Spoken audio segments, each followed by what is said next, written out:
So this video is called Yocto to Yotta in Python programming, and before we actually begin, if you could hit the like button, follow and subscribe and all the rest of it, that'd be fantastic. And what we're going to look at is numbers, very big numbers and very small numbers in Python, and how we can write them out without having to use scientific notation, which we could also use. So let's just go and have a look. So I've called this yocto to yotta because our smallest number is yocto and our biggest number is yotta over here, which is 10 to the power of 1024. So we're going from 10 to the minus 24 to 10 to the 24, so 48 orders of magnitude or so forth. In Python, let's get ahead and start doing this.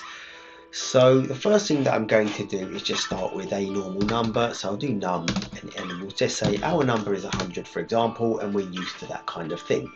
Now straight away, I'll call this number underscore 1. We could go ahead and say like number underscore 2, and we could say that's 1,000. Well, that's relatively clear. We understand what that means. It's easy to read. Let's just go ahead and create another number. So number underscore 3, and we'll just say that it's a million. 1, 1, 2, 3, 4, 5, 6. It's got 6 zeros in here. That's how we differentiate the million. That's our first 3 zeros, and that's our second 3 zeros over here. And then we could do num underscore 4, and then that could be a billion. 1, 1, 2, 3, 4, 5, 6, 7, 8, 9. Notice I have to count them out, otherwise I'm going to forget how many zeros I've got, and I'm not sure if that number's a billion or not without counting out the zeros itself. So one thing that we can do is we can jump to scientific notation, which is to do this, which is we could recast number 4, so we could say number 4 is equal to 1 times 10 to the power of 9, and that's perfectly fine. Python allows us to do that, and if we print it out, in both cases we can print out number 4, so print number 4 here, and down below we'll also print number 4. They're both the same thing, fantastic, although the scientific notation does give us the decimal at the end, which is indicating to us that possibly it's floating, the floating point number as well. But anyway, aside from that, we're going to avoid scientific notation. We want these zeros, but we want to have clarity on it. And a very simple way of doing that, Python offers this, which is we can't put commas in here, unfortunately, it doesn't allow.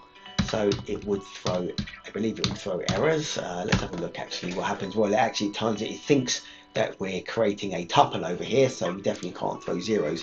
But what we're allowed to do is use an underscore like this, if I can get rid of all of the zeros. And the underscores clearly denote the same thing, and we get the same 1 billion in each case. So, and that works for all numbers here, so we could use it for 1,000, and we can do it for a million over here, like that. We don't have to put underscores everywhere, but it's good enough for Python to accept it, so we can choose where we want to put the underscores. And we don't have to do them at every 3 numbers either. It's just something as a placeholder marker for us to help us visually identify what we want. But typically speaking, we do put them every 3 markers, because for the same reason that these have gaps over here on each one of them, it's just for the purpose of clarity for the user. So what I've actually done is, for the purpose of all of these numbers, I've replaced all of this, and we don't need our scientific notation anymore. We can do the underscores, although it's probably not advisable to do that many underscores when we go up to our biggest number here, which is our yotta. And we can actually print all of these out and see what they look like. So let's just have a little print of these, which I've also pre-done. And we can run it all, and we can see like a hecto, a kilo, a mega, a tetra, a petra, a zeta, a exa, a zeta, and a yotta. And that's 24 zeros. Obviously we'd have to count them out to verify it, but over here we can see 3, 6, 9, 12, 15, 18, 21 and 24 zeros over here. So we've got all of our numbers. Now, can we do this for small numbers is the question. So small numbers, we know that we can use our scientific notation, so we can say something like number underscore 1 again is equal to 0.1 1, we can do that, but we can also say that number underscore 2 is equal to 1 times 10 to the minus 2, and we can sort of like print number 1,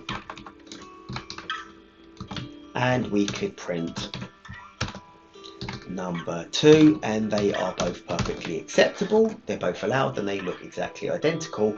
Now, how do we get to the smaller numbers? We know that we can use our scientific notation, but we're going to attempt to use the underscores.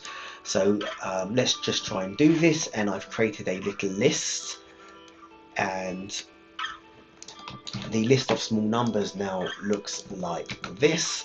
And if we notice something straight away, which is that we can put our underscore like this. So for example, our thousandths over here is just 0.001, but then when we start to get to the much smaller numbers, like our millionths and billionths and so forth, or our micros, nanos and picos, we need to start using, well, this is very helpful for us to use the underscores in the same way that we did with our bigger numbers. Now let's just print that out just to see.